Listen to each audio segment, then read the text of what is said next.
نحمده ونصلي على رسوله الكريم أما بعد أعوذ بالله من الشيطان الرجيم بسم الله الرحمن الرحيم يا أيها الذين آمنوا إذا نودي للصلاة من يوم الجمعة فاسعوا إلى ذكر الله وذروا البيع ذلكم خير لكم إن كنتم تعلمون قال رسول الله صلى الله عليه وسلم خير يوم طلعت عليه الشمس يوم الجمعة فيه خلق آدم فيه أدخل الجنة وفيه أخرج منها ولا تقوم الساعة إلا في يوم الجمعة صدق الله العظيم. میرے محترم بزرگوں، بھائیوں اور دوستوں، اللہ تبارک و تعالی نے آج کا یہ عظیم دن ہمیں نصیب فرمایا. یہ امت محمدیہ کی خصوصیات میں سے ہے. جیسے حضرت موسیٰ علیہ السلام کی قوم یہود کو جو ہے اللہ رب العزت نے جو ہے ان کے لیے عبادت کا دن ہفتے کا دن طے کیا گیا تھا، اور نصارہ کے لیے یعنی حضرت عیسیٰ علیہ السلام کی قوم کے لیے اتوار کا دن طے کیا گیا تھا.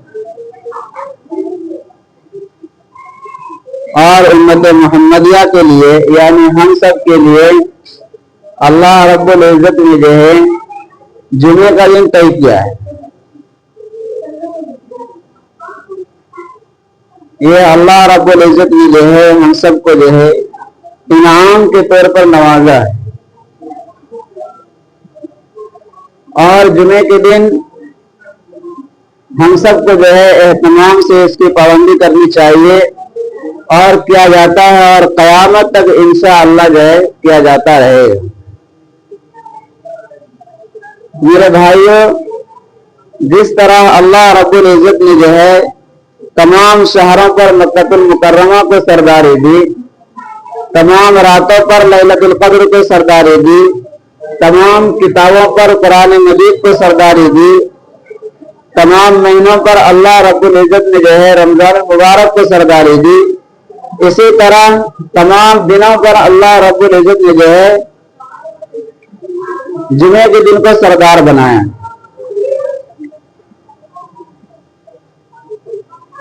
یہ اس کی مرضی ہے میرے بھائی، جسے چاہے نوازے اور جسے چاہے دوسرے سے ممتاز فرما دے. لیکن اللہ رب العزت کی نظر انتخاب جمعہ پر پڑی اور جمعے کے دن کو جو ہے تمام دنوں کا سردار بنا دیا، یعنی ہیڈ بنا دیا.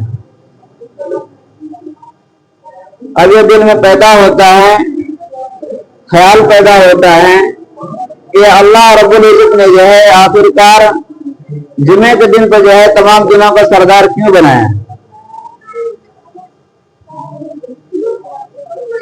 قرآن کریم اس وجہ سے افضل ہے کہ اس کے پاس جو ہے رمضان مبارک اس لیے افضل ہے کہ اس کے پاس نزول قرآن کی دولت ہے. شب قدر اس لیے افضل ہے کہ اس کے پاس وحی ہونے کی دولت ہے. اور جبرائیل امین اس لیے افضل ہے کہ اس کے پاس جو ہے وحی لانے کی دولت ہے.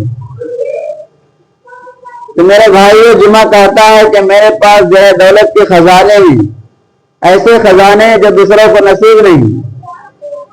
جمعہ کہتا ہے تو ایک بات ہو تو بتاؤں، میرے پاس جو ہے دولت کے انبار ہیں، میرے پاس دولت کے خزانے ہیں، ایسے خزانے جو دوسروں کو نصیب نہیں.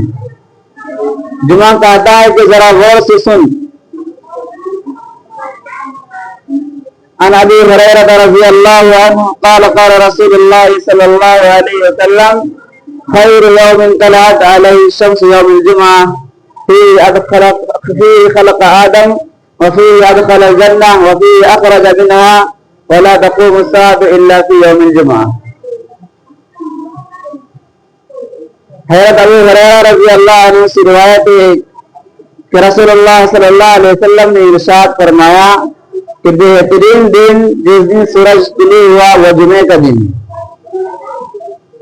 اور جمعے کے دن اللہ رب العزت نے جو ہے حضرت آدم علیہ السلام کو پیدا فرمایا، اور جمعے کے دن حضرت آدم علیہ السلام کو جنت سے جو ہے اس دنیا میں بھیجا، اور جمعے کے دن میرے بھائیوں قیامت قائم ہوگی۔ یہ جمعے کی دولت ہے، جمعے کی فضیلت ہے میرے بھائی۔ اور آگے فرمایا کہ میرے پاس جو ہے دولت کے خزانے ہیں، ذرا غور سے سنو۔ جمعہ کہتا ہے کہ ذرا میرے قریب آ، اپنے محبوب کی جو ہے زبانوں سے سنو۔ وہ کیا ہے کہ اللہ کے نبی صلی اللہ علیہ وسلم نے ارشاد فرمایا کہ جو مسلمان بندہ جمعے کے دن آتا ہے اور اللہ رب العزت سے دعا مانگتا ہے تو اللہ تعالیٰ جو ہے اس کی دعا کو قبول فرماتا ہے۔ تو میرے بھائیوں اس حدیث سے پتہ چلتا ہے کہ جمعے کے وقت جو ہے ایک گھڑی ایسی ہے کہ جو بندہ جو ہے اللہ رب العزت سے مانگتا ہے تو اللہ تعالیٰ اس کی دعاؤں کو قبول فرماتا ہے۔ علماء فرماتے ہیں کہ وہ وقت یہ ہے کہ جب امام صاحب جو ہے خطبہ دینے کے لیے ممبر پر آتے ہیں، اس وقت سے لے کر خطبہ کے ختم ہونے تک وہ جو بیچ میں وقت ہے وہ دعا کی قبولیت کا وقت ہے۔ اور دوسرا کیا ہے، یعنی عصر سے لے کے جو ہے مغرب تک یہ جو بیچ کا وقت ہے یہ بھی میرے بھائیوں جو ہے قبولیت کا وقت ہے۔ اس لیے اللہ تعالیٰ سے دعا کے لیے اللہ تعالیٰ ہم سب کو جو ہے ان دو وقتوں میں دعا مانگنے کی توفیق عطا فرمائے۔